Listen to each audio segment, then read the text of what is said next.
যুক্তরাষ্ট্রের উইসকনসিন অঙ্গরাজ্যের মিলাওকিতে চলছে রিপাবলিকান দলের জাতীয় সম্মেলন। বৃহস্পতিবার রাতের ভাষণকে সামনে রেখে বুধবার মঞ্চ পরিদর্শন করেন দলের চূড়ান্ত প্রেসিডেন্ট প্রার্থী ডোনাল্ড ট্রাম্প। নিজেই ঘুরে ঘুরে দেখেন মঞ্চের চারপাশ। এদিনও তার কানে ব্যান্ডেজ দেখা যায়।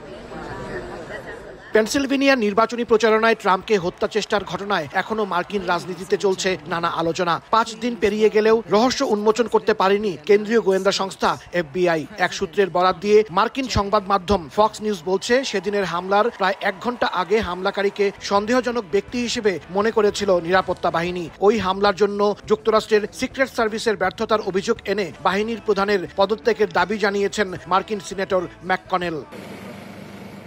জানা গেছে, হামলাকারী 20 বছর বয়সী থমাস ম্যাথিউ ক্রুক হামলার আগে অফিস থেকে ব্যক্তিগত প্রয়োজনের কথা বলে ছুটি নেন। সেদিন তার অফিস করার কথা থাকলেও কাজ আছে উল্লেখ করে ছুটির আবেদন করেন তিনি। 2020 সালে নিজেকে বেকার তালিকায় নাম লেখালেও পরবর্তীতে ব্যাথেল পার্কের নার্সিং অ্যান্ড রিহ্যাবিলিটেশন সেন্টারে চাকরি নেন থমাস।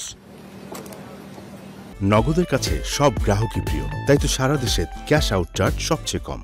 ডোনাল্ড ট্রাম্পকে হত্যা চেষ্টায় যে মডেলের রাইফেল ব্যবহার করা হয়েছিল সেই অস্ত্র নিষিদ্ধ করার জন্য কংগ্রেসকে নতুন করে আহ্বান জানিয়েছেন প্রেসিডেন্ট জো বাইডেন। মঙ্গলবার লাস ভেগাসে নাগরিক অধিকার গোষ্ঠী NAACPর একটি কনভেনশনে দেয়া বক্তব্যে বাইডেন বলেন, ডোনাল্ড ট্রাম্পকে গুলি করতে ব্যবহার করা হয়েছিল AR-15 মডেলের একটি অ্যাসল্ট রাইফেল। এই অস্ত্র যুক্তরাষ্ট্রে আরো বহু মানুষেরই প্রাণ কেড়েছে, যার মধ্যে আছে শিশুও।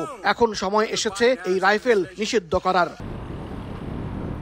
এদিকে যুক্তরাষ্ট্রের সাবেক প্রেসিডেন্ট ডোনাল্ড ট্রাম্পকে ইরান হত্যার ষড়যন্ত্র করেছে বলে মার্কিন গণমাধ্যমে খবর প্রকাশ হয়েছে, যদিও তা ক্ষুব্ধভাবে প্রত্যাখ্যান করেছে তেহরান। বুধবার দেশটির পররাষ্ট্র মন্ত্রণালয়ের মুখপাত্র নাসের কানানি বলেন, এই ধরনের হত্যা চেষ্টার কোনো ইচ্ছা ইরানের নেই, বরং ইরান আইনিভাবেই জেনারেল সুলাইমানি হত্যাকাণ্ডে জড়িত ডোনাল্ড ট্রাম্প সহ অন্যদের বিরুদ্ধে মামলা চালিয়ে যাবে।